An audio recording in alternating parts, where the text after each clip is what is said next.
Quant à la Chine, eh bien, elle mise sur un traitement, voire un vaccin. Bonjour Gauthier Ribinski. Bonjour Julie. Depuis le début de cette pandémie, Pékin se place en leader. La Chine veut se retrouver seule face au monde. Elle a des atouts pour cela, elle a plusieurs raisons. Vous venez de parler effectivement des recherches sur les vaccins.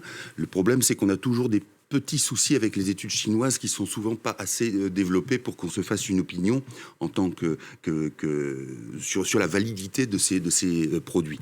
Il y a, si vous voulez, en ce moment, une poussée de la Chine qui part de l'idée que non seulement il va y avoir une demande sur le plan économique de la part de l'Occident très forte, et que la Chine, qui est relativement en bonne santé, peut très bien fournir tout ce que l'Occident va demander. Donc ça, c'est d'abord un positionnement sur le commerce, sur les échanges. Et puis, il y a ce qu'on appelle d'habitude le soft power chinois, c'est-à-dire cette manière de pouvoir peser sur les esprits, sur la pensée.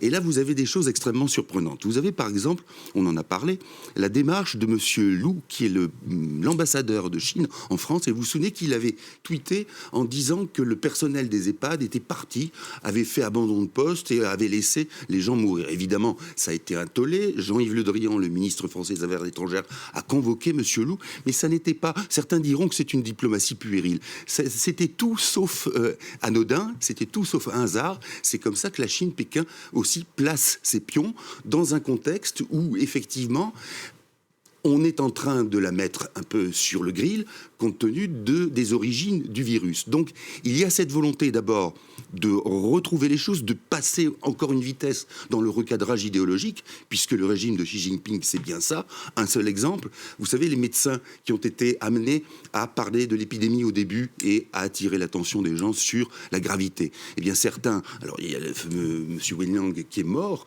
mais il y en a d'autres qui ont été placés, si vous voulez, en situation de rééducation pour qu'ils apprennent par cœur les paroles de Xi Jinping. Ça ne s'invente pas.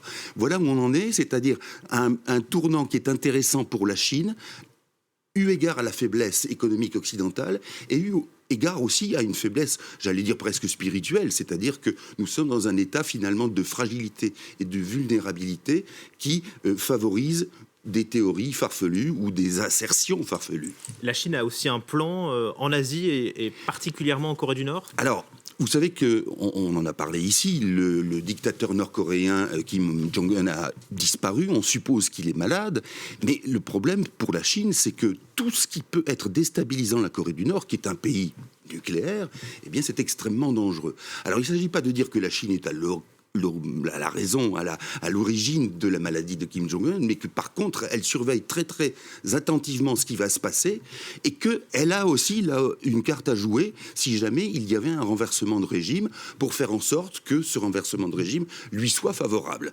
Et ça serait évidemment, ça passerait encore dans un moment où le reste du monde est ankylosé par la peur, par la fatigue du coronavirus. Et là, il y aurait une opportunité pour la Chine, sans penser au fait que ça, c'est quelque chose de géopolitique. Mais on peut penser aussi que la Chine, pour être tranquille, pour qu'on ne lui cherche plus des poux dans la tête à propos de l'origine du coronavirus, pourrait offrir sur un plateau à l'administration américaine le départ de Kim Jong-un. Alors évidemment, ça ne plairait pas complètement, mais ça serait une manière de dire, vous voyez, on peut s'entendre, on peut échanger des choses, on peut échanger des gratifications même symboliques pour que vous me laissiez dans le coin, donc c'est-à-dire la Chine, le milieu asiatique, sud-est asiatique, tranquille et sans perturbation.